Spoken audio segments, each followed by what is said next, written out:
Welcome to From Caving In to Crushing It, the podcast for those who find themselves immersed in adversity and choose to write their story instead of having others write it for them. I'm Deraney, and I'm your host. Hello, and this is very exciting. This is the first time I have two guests on the podcast, and these two guests happen to be a lovely married couple. So we've got a lot of firsts here. So first, I want to thank Ania Hulsman and Dion Hulsman for coming on. Thank you two for coming. Thank you for having us. It's a pleasure. And I customarily thank the individual or networking event where I met my guests. And I met Ania through a networking hub assembly event virtually that is hosted by Frank Agan. So indirectly, I'm going to thank Frank Agan for this introduction. And then when I had the chance of speaking with Ania on a Zoom call, I got to meet Dion as well. Dion and Ania are husband and wife. And I said, I'd love to have you guys both on. And actually, I think it was one of your guys' ideas to have you both on, which was a great idea. So thank you, Frank. And why did I want you guys on? Well, I often talk about how two things, how when we grow up, we're taught that life is linear, right? Sounds great. Life's a straight line. You do what we're supposed to do, A, B, C, and D in that order, and everything's going to be fine. That's a myth, and it's not a malicious myth taught to us. People try to protect us and hope that it happens that way, and life is linear until it's not. Inevitably, something's going to get in the way of those letters and cause our life to move more in a circuitous route. And honestly, if it didn't work that way, you two probably would not have met. We need those circuitous routes, right? And so I also talk about how there's three types of people in this world, men and women. And the person number one, human number one, lives life through blind spots and just continually lives the way he or she lives with no self-awareness, and just that's it.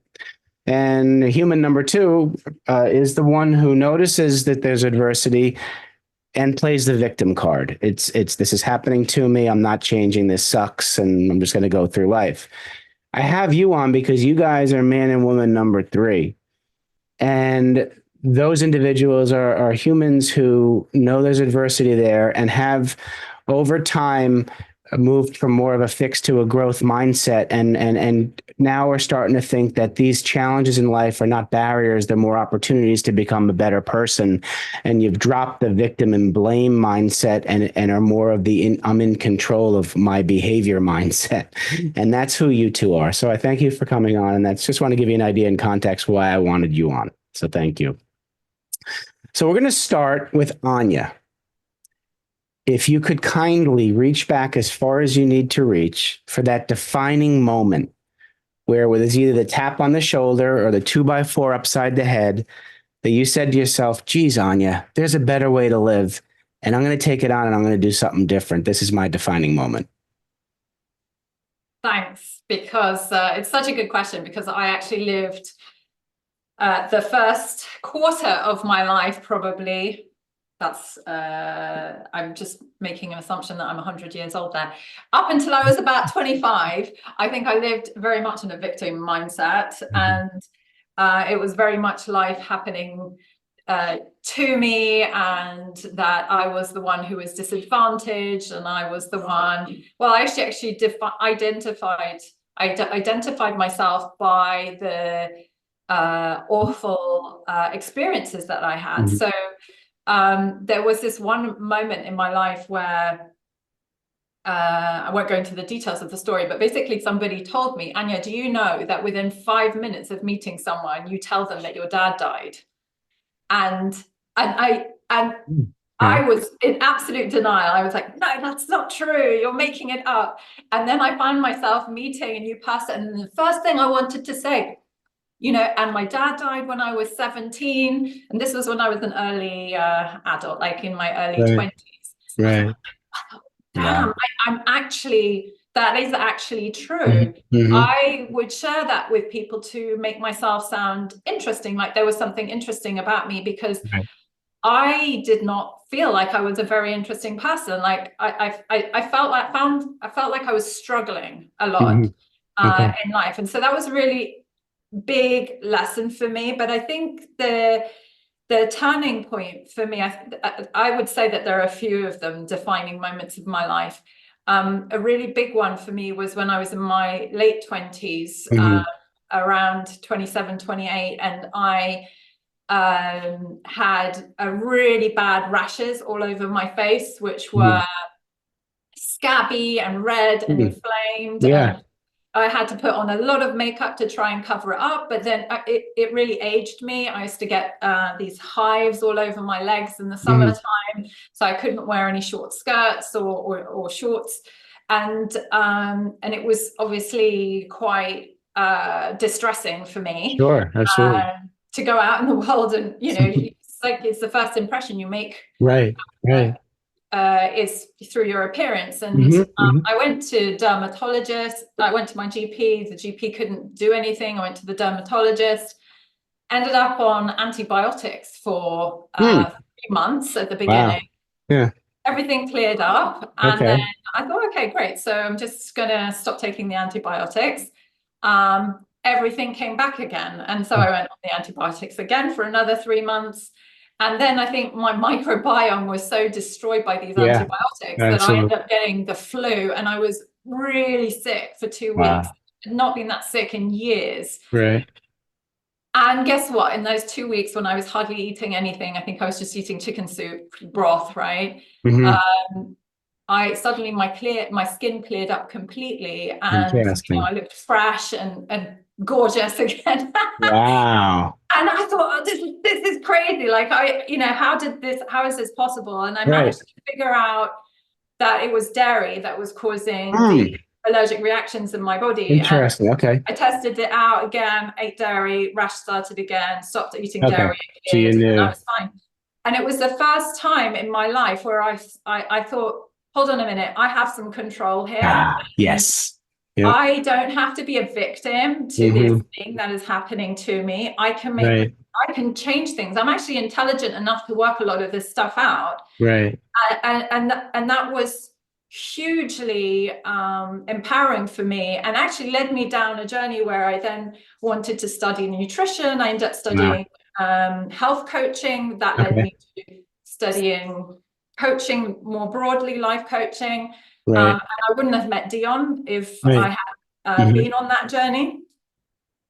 And can I add one more defining moment?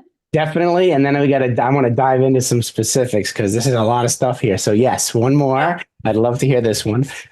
The most recent defining moment has been understanding that I'm neurodiverse. So I went through school struggling. I had an enormous amount of self-doubt. Like I told you before, I used to define myself by the awful things that had happened to me. Right. And because I felt like I wasn't quite getting it in life. I didn't really, my confidence was very low. I was a total pleaser. I didn't really know who I was. And I struggled a lot. I struggled I did go and I got a bachelor's degree. I got a postgraduate degree in education as well, but I struggled through all of that. I found it excruciatingly painful. And then a few years ago, I started trying to market myself, and I bought course after course. We spent a lot of money on this stuff, and each time they kept failing, and I kept thinking, oh, it's these courses that, they're not that good, or, I was making up all of these excuses. But by the third time, when the third one failed, I had to take a look at myself and go, okay, I am the common denominator here. They can't all be this bad. And I'm sure that they are helping people. So what's going on? And at the same time, this kind of coincided with our son being assessed for first autism, then for ADHD. And I, and I'm very he is me and I am him. And I realized, wow, there's all of this stuff here I didn't realize about myself. And coming to terms with that has been incredibly healing and empowering. And actually, my confidence has soared as a result of that, because now I can look at myself and go, wow, I got through all of that despite not knowing that my brain isn't wired the same way as average person. It's just been oh my gosh, this massive. is like thank you for those three defining moments, because they all three resonate with me in some way, shape, or form. I guess I'll start with the one you just mentioned, because my oldest son, who's 22, has level 1 autism, Asperger's spectrum. So I'm very familiar with the neurodivergent thinking, and he's taught me a lot on thinking differently. And so thank you for that. And once you embrace the strengths you have as a neurodivergent person, there are a lot of qualities neurodivergent individuals have that a lot of we regular people would love to have. So that's, thank you for that. The second one would be the middle one you mentioned about the defining moment of realizing that it wasn't you, it wasn't the marketing course. It also wasn't you per se.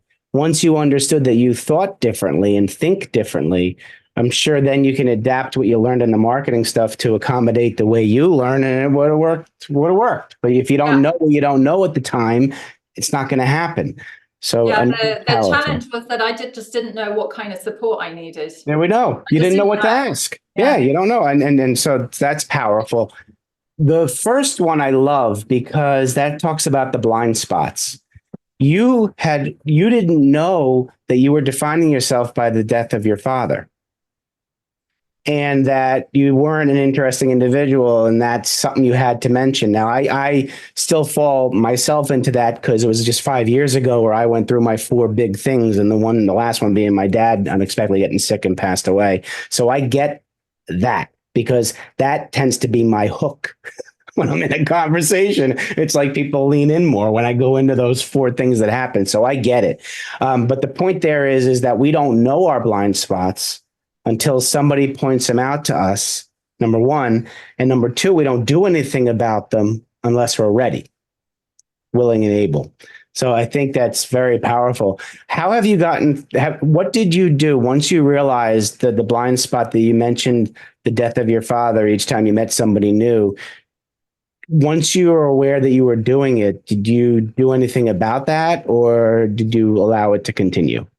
No, I immediately stopped, right? Because I thought, like, for me, it was like a rebellious thing. It was like, how dare you tell me who I am? And I'm not like that, So I fought back, but I noticed, what I noticed within me was that I had to bite my tongue. Each time I met somebody new, it was at the tip of my tongue. And it was, I had that self-awareness, luckily, to go, I am doing that. I need to hold that back. And what was really interesting for me was that, my dad died when I was 17. I'm 44 now. So I've got like a lot of years passed since then.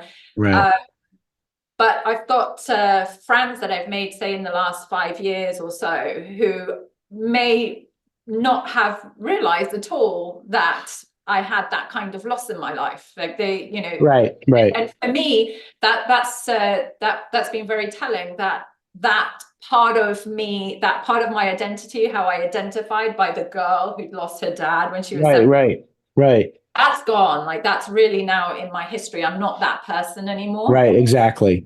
See, and there's a difference too about suppressing emotions versus harnessing, embracing them, putting them in their place and moving on. And that you've harnessed, embraced, put it in its place and moved on. At least you addressed it, because the suppressing of some of these thoughts can hurt us, What I will add to that is that obviously that at that moment when I couldn't use that as a way to make myself interesting, I had to then become interesting in a different way. In a different way, which leads me to, like, when you met Dion, it was after you had stopped. Yeah. Right? Because when you first met Dion, you didn't mention about your dad. Okay. So that was after you were 25. Yeah. No, that was, I met him when I was 33. Yeah, 33. All that right. was quite a few years later. So this is great. So now we're going to transition over to Dion, because one of my follow-up questions will be about your son. And since he's both of yours, we'll get to that after I hear Dion's telling stories. So Dion, same thing. Reach back as far as you need to really find that defining moments that got you to where you are now, both individually, and then we'll get to how you guys met and all that cool stuff. Yeah. Yeah, for mine, I don't need to reach that far back. They both relate to one sort of cause when this was a year after we met. You were pregnant with my son. I was still in a very messy and painful divorce, and I wasn't feeling well. We were going to go on vacation on Friday, and the GP said, it's best that you go and get a check-in. And between Monday morning, 8 o'clock, thinking, we need to make a packing list of things to take on Friday, and Tuesday, sort of lunchtime, I went from thinking about the packing list to being diagnosed with an extremely aggressive form of cancer and an immediate heart problem where there was about 15-20% of my pumping capacity of my heart left, and needed immediate heart surgery and 4 bypasses. At such a young age. Yes, well, I had my first heart attack. I'm not proud of this, but it is true, at the age of 35. Okay. So health has always been sort of a concern. But I was going to say, you always put your health on the back burner. Yeah, because I've always been extremely strong. I've spent 20 to 25 years sleeping 4 hours a night and be perfectly okay with it. Okay. Never. Yeah, the air quotes. The air quotes, perfectly that's how I okay. identified. Like, bring it on, Yeah. anything. And I remember the second, so the cancer was at 8:15. And then, so that was a shock because I wasn't expecting that. Right. Called my dad, who was a retired doctor, because he would be my go-to person to talk. And we talked about it. And then Monday afternoon came, we did the pre-op check and this other concern around your heart. And then the 2 doctors came in the day after together. So the urologist was going to do and the oncologist to do my look at my cancer. And then the cardiologist about my heart. And both of them said, one of them said, we need to get the cancer out. It's extremely aggressive. It's right near the lymphatic system. We're thinking about hours before the operation. And the cardiologist said, no way your heart's going to allow you to do that. You're going to literally die on the table. Oof. So I called my dad. He didn't pick up the phone. And then the 2 guys left and they said, because they didn't come up with a recommendation on what to do, I guess you have some thinking to do. Yeah. And I remember sitting there in that room in the hospital, feeling so alone, all by myself, and everything. Okay, enough is enough. Yeah. I now have to take control. And I think the larger part of my life before that, I'd lived in sort of the archetype 1 that you said. Everything was relatively easy, comfortable, went to good schools, never had to apply for a job, always got job offers when I wanted or needed them. Right. Relatively easy and happy, good enough to not rock the boat, right? And this was right in my face. Like, nobody's going to do this for you. Nobody's going to take a decision. So I felt, you have to do this. I remember driving home, called you first, say, clear your calendar, we need to talk. Literally thinking I saw a cold notary saying, I need a will, last will and testament, right now. These will be the talking points. I need you to have a draft for me tonight. Wow. My second daughter is also autistic, so I have two girls from an earlier marriage. Okay. That was a concern. How do we deal with it? So I went through, okay, what's important here? And I take things off of the list. We came home and I told you, because we've been together quickly. I said, I told you, I realized you didn't sign up for this.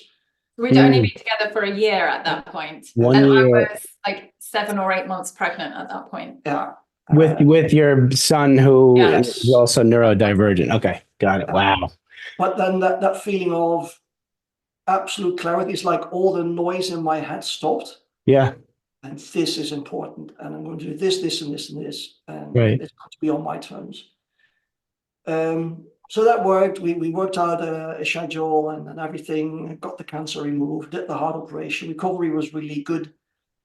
And So then, when you got the cancer removed, the heart was able to withstand the surgery? no, but my simple thinking, I understood the risk of the cancer. Okay. Yeah. Lymphatic system. If that happens, it's a whole different level of problems. Right.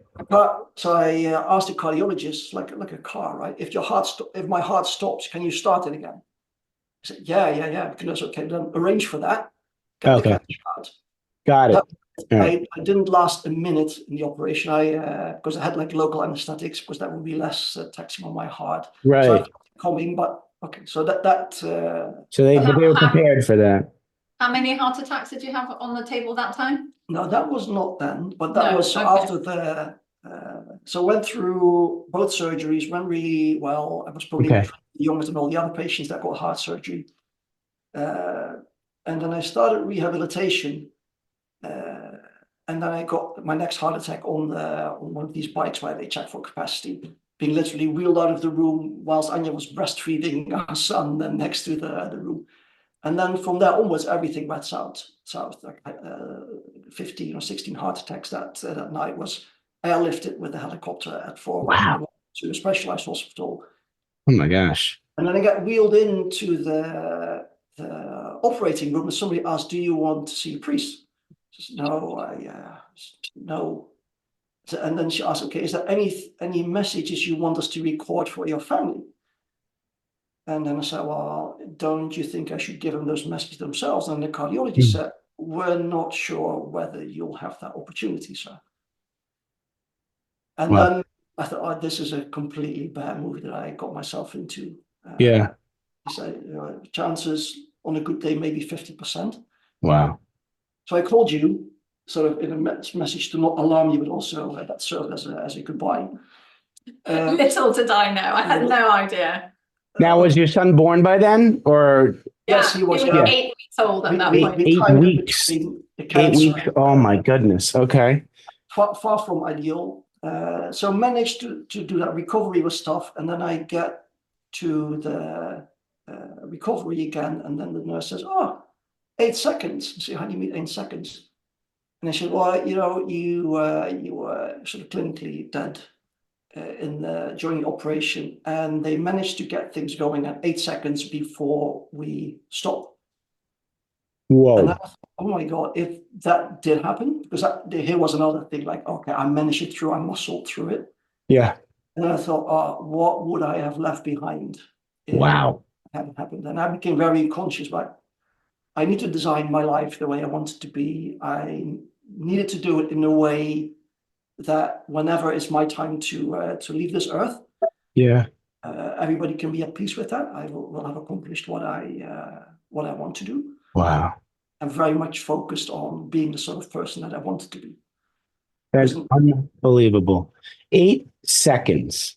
How often in life do each one of us take for granted 8 seconds? If this, the cardiologist must have been amazing, because I could have easily imagined somebody looking at the stats say, they could have just given up. Yeah. It's not, like, body doesn't want to anymore. We've tried, it's done. Yeah.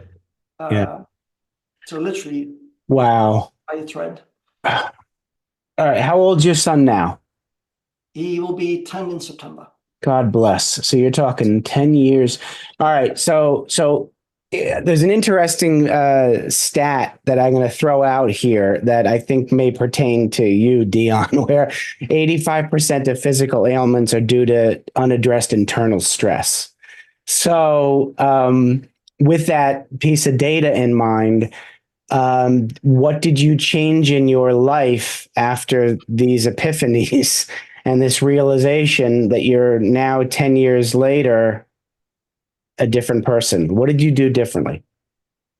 That's a good question. Several things, and not all at once, because I realized then firsthand how difficult it is to make these changes. Yeah. It was more doing things my way before I easily take advice from other people. So it has to feel good to me. It has to be what I want to do. Yeah. I started to work much less hours. Okay. and spent more time with the family, although you would probably say that's still No, upper potential. one of the things, if I can jump in here Yeah, in Dion's absolutely. story, is Yeah. that he used to work crazy hours, and Yeah. there have been many opportunities that have come up since then, which would have taken him away from the house or would have been extremely demanding in terms of time. Mm-hmm. And he's just said no. He's like, that's not like, my family is more important to me than having that big pay package or that status. It literally just turning down many opportunities because right? Yeah. Yeah. Yeah. And until probably a year, the last step started about a year and a half ago. Wow. So, okay, I need to set my ambitions, because I still was frustrated, feeling like, oh, before I could have done this, and now being at total peace with, it's not the life that I want, it's not the person that I want to be. Absolutely. Something like this. Wow. That's absolutely powerful. There was something, and I'm looking for it now. There was something I stumbled upon that it was in my phone from, I had these old emails from 2013. I don't know how I stumbled upon it, but one of them, and I've deleted most of them now this morning, but that I found one that said, it was a little caption. It said, does this serve what I need it to serve, or whatever? It was something more like, and what I considering doing, does it serve my ultimate goal, kind of thing? And similar to what you're saying, because if we put the money and status before family and health, William may never get to spend time with the family and health. So asking that question to yourself, does this status and money serve me to be able to spend more time with my family and have better health? The answer was no, I ain't doing it. So I absolutely love that. That's the blessing. I think in my first marriage, my focus was much more on sort of creating a situation or working towards a situation of family wealth where they would be actually taken care of. Yeah. When I wouldn't have been there. And now with the two youngest, because we were blessed with, I was blessed with a third and a fourth child, is more about creating the memory together. Yeah. And like, and the legacy not being money, but like the understanding of who I was as a person, and how I have helped them to get ready to be sort of responsible adults. Yeah, actually taking part in the can you say formation in English? In the what's the right word? In building them up into adults and having an influence on how they develop and grow, and having a relationship with them beyond just a superficial one of, yes, this person, it has the status of my father. Right, absolutely, yeah. To like, this is the person who I admire and want to be like. The role model or whatever, a role model or a mentor. Yeah, no, absolutely. Couple things. You mentioned you have additional children now. How old are they? So Max, our son, is soon to be 10. Yeah. Our second one, so my fourth, our second, Nina, is 7, will be 8 in December. Okay. And then he has 2 daughters from two daughters. I love it. I love that. All right. So now is the important question of how you two met. Now, there may be 2 versions, like Ania hit on Dion and Dion would say, yes, that's what happened, or Ania would say, so what's the truth, like how you met? Sure. Well, I think you tell a better story than I do, but I can give the framework and you can lighten it up. But by pure luck, I had a project. I was doing that all of a sudden got cancelled. Always wanted to do this coaching course because I was a management consultant where you're taught to be sort of assertive, and you lay off the bill. This is what the situation is. This is what you do, and this is how you get to success. There's always wondering more about the human component. Want to do that course. You have wanted to do the coaching course, and then put it on your credit card to be able to do it. I was poor, man. I had no money, but I was like, life will, like, the universe will support me, and there's, I will figure out a way. So I just want to add here as context, because I think probably the majority of people who listen to your podcast are based in the US. So in Europe, there isn't a debt culture. You don't tend to collect debt apart from the mortgage on your house. Right, Most right. people don't do that. So, so it was a bit edgy, Right. to Put something on your credit card was a big decision for you. And if you didn't, you wouldn't have met him. So you had the guts and you wanted the desire to take that course. So it goes on the card. Okay. So it goes on the card. I turn up. I remember we're on the first floor. I came there dragging a big suitcase because I was expecting to be in London for 3 months while I was living close to Amsterdam in the Netherlands. Dragging my big suitcase, and I saw Ania from the corner of my eye. Oh, okay, interesting. Everything starts, and we were sitting sort of a horseshoe. She was sitting 5 chairs away from me, but on my side, so I couldn't see her. And then they do the opening and the setup. And you'll do we'll do training. We'll practice on each other. So we need you to lean in and volunteer for conversations. And then the next question: who will be our first volunteer? And then Ania volunteered. And then I think it was like you brought a topic around money, but I couldn't see. I could just hear her voice. Like, that's that girl. Came up. And then so when Ania explained her situation, she made herself so vulnerable. They think, oh damn, the bar's been set here. Wow. I got intrigued because of your answers, and then I saw how she was with other people and kind. So I was quite intrigued. Maybe that's tell the next bit of the story because you can dress it up much nicer than I can. For me, it's just 2 simple facts, and then that's it. I love it. What's the next simple fact for you then? When we said goodbye. Okay, so then what happened was, so this was like a 3 days on, 1 day off, another 3 days on, and then Dion had to leave back to go to the Netherlands. Okay. And all of us, in a coach's training, you get very intimate because everybody's very vulnerable. You start bonding very quickly. So we were all going out for a drink in Covent Garden in London. And Dion had to go to the airport. So he walked with us to the bar. And then he said, oh, I need to say goodbye. And he started giving people hugs. And then I came up for a hug, said goodbye. He gave me this massive bear hug. Aww. It whispered in my ear, I'm going to miss you. And I was like, oh my God, what does this mean? Wow, I love it. And he didn't say goodbye to anyone else after that. He just walked off. Mission accomplished. There you go, focus. I love it. So what ensued was a few messages back and forth on text. We were all like connected to each other at this point, and I couldn't, I was in a relationship at the time. I had no idea what this was supposed to mean for me, and but I was intrigued, and then so I was asking, when are you back? For the next part of the course. Dion quickly jumps onto the internet, rebooks his flight, so he gets in the night beforehand. I love it. I love it. And says, oh, I'm flying in at dinner time. Shall we go out for a meal? So then we go out for this meal in a place called Clapham Junction in London, if anybody knows London.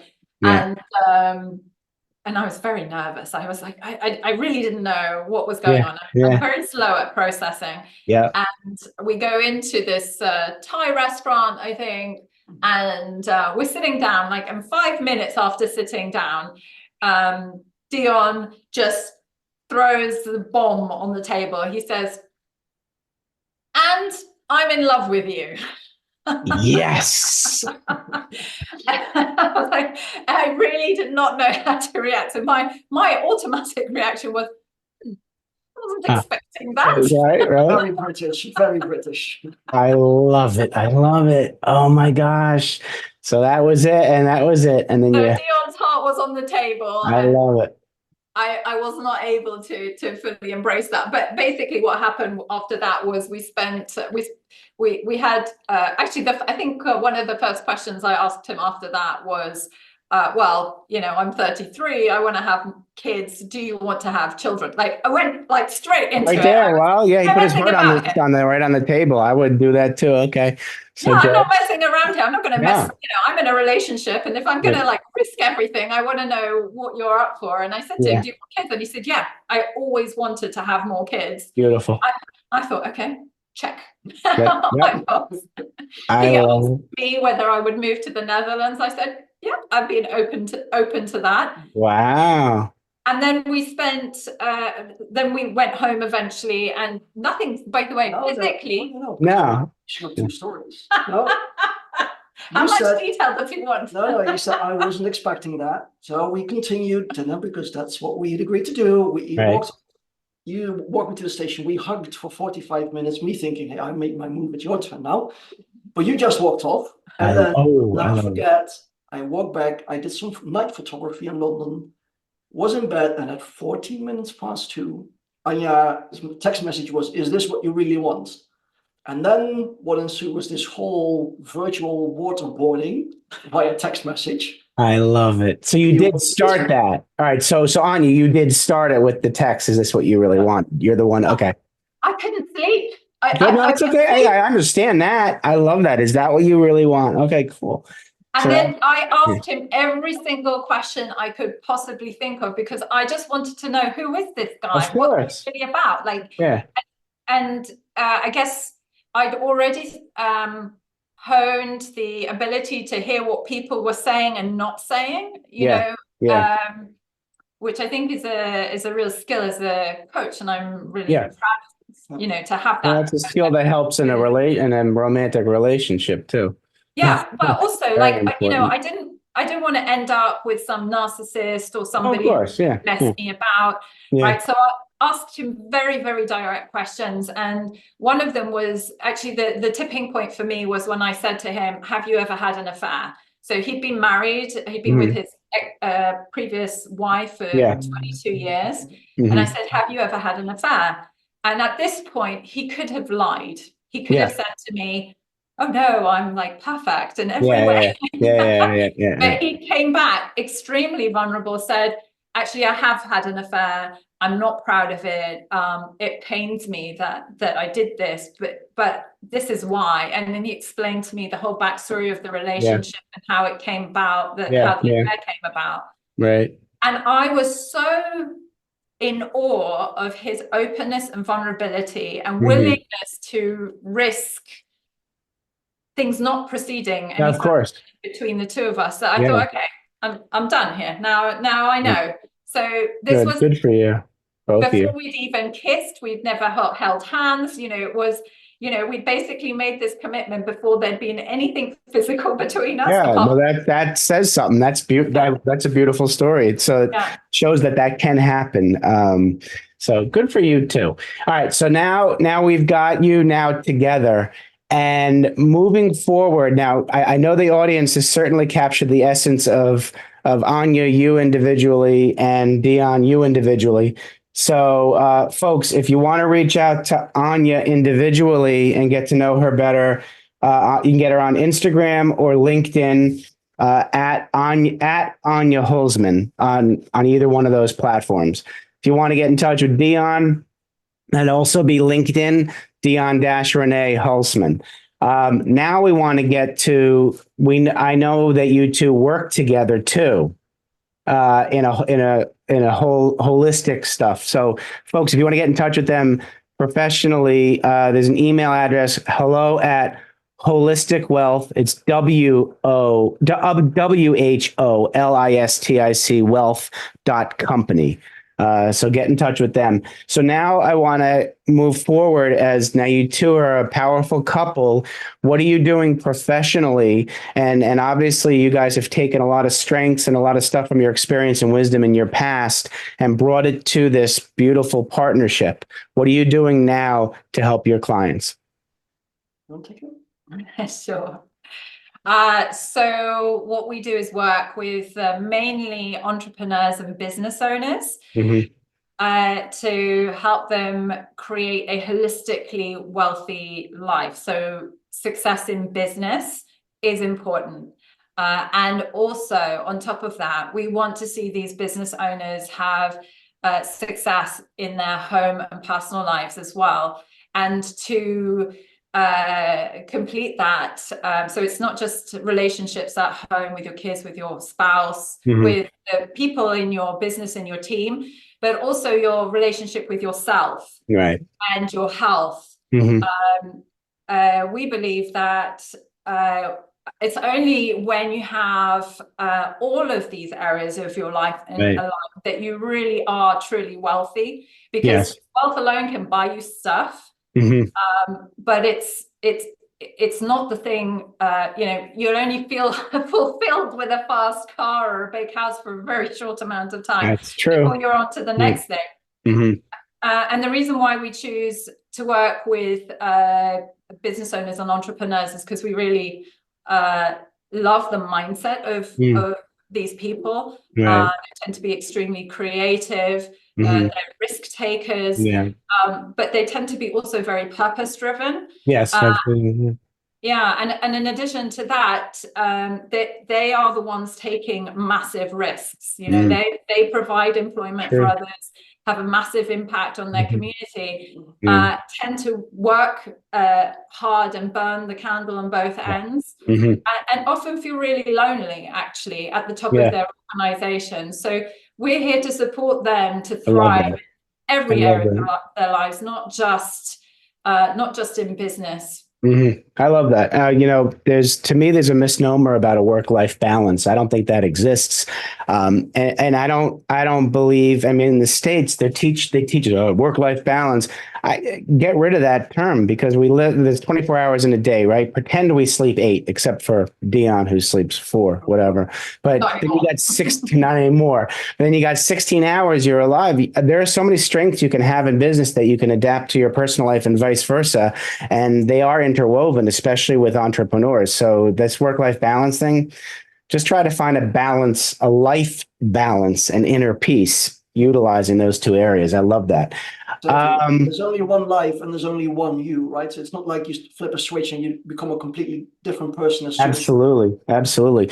So we have a few more minutes. I want to get to my final question that I always ask my guests, and I'm going to start with Ania. We're going to go Ania, then Dion, Ania, then Dion. So Ania, you have the opportunity to sit down with young 7 to 10-year-old Ania and give her some advice about life. What are you going to tell her?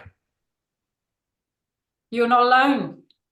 There are so many more people who are different and quirky and who are going to get you, even if you haven't found those people yet. Love that. Dion, same thing. You're sitting down with 7 to 10-year-old Dion and want to give him advice about life. What are you going to tell him? I'd probably tell myself, do what feels good to you, what's important to you. You're going to get an awful lot of advice from other people who see the world through their lens and have the best intentions. But nobody knows you like you know yourself. Do what you feel is good for you. Love that. All right, now we're going to switch hats. And Ania, you are now sitting down with young Ania, the young entrepreneur, young businesswoman, and you want to give her advice about business. What are you going to tell her? Get rid of the perfectionism and get comfortable with learning through error and by being rubbish at the start. I love that. Really plagued by perfectionism for a long time. Yeah. I love that. Absolutely love that. All right, Dion, you're sitting down with young Dion, the young businessman, young entrepreneur, and want to give him advice about business. What are you going to tell him? I would tell myself again, best to say this. As soon as you feel that you're no longer learning, it's time to move. Love that. Wow. Well, I want to thank the 2 of you for not just coming on, but being who you are. The impact of this show, providing we could spread this as far as we can spread this, is going to be so powerful, because when you find 2 individuals who've had challenges in life and face them head on, and then get a chance to meet each other and become a unified force, you can do so much good in the world, and you are doing it. It's a testament to the 2 of you. And for other people out there, if you don't have somebody, that somebody is out there somewhere. Give yourself the opportunity to meet him or her. Put it on your credit card. Put it on your credit card. You never know what's going to happen. Oh, my goodness. Well, thank you so much for coming on. Thanks for being in my life. There's a reason why we've met, and this will not be the last time we talk. And, everybody out there, I want you to take care of yourselves. learn from what you heard today. Life can be what you want it to be if you believe. Take care, everybody. Thanks so much for listening. If you enjoyed the episode, please subscribe and give us a review to help others find it. I'd like you to answer this question. Are you living the life you want to live, or are you living the life others want you to live? I'd like you to think about that for a second, because I strongly suggest you live the life you want to live. If you want to learn more about what I stand for and my services and how I'm able to help many men get out of their own way, please go to my website at www.profitcompassion.com. Feel free to also email me at drew@profitcompassion.com. I'd love to have a conversation with you. Take care of yourself and choose to write your own story instead of letting others write it for you.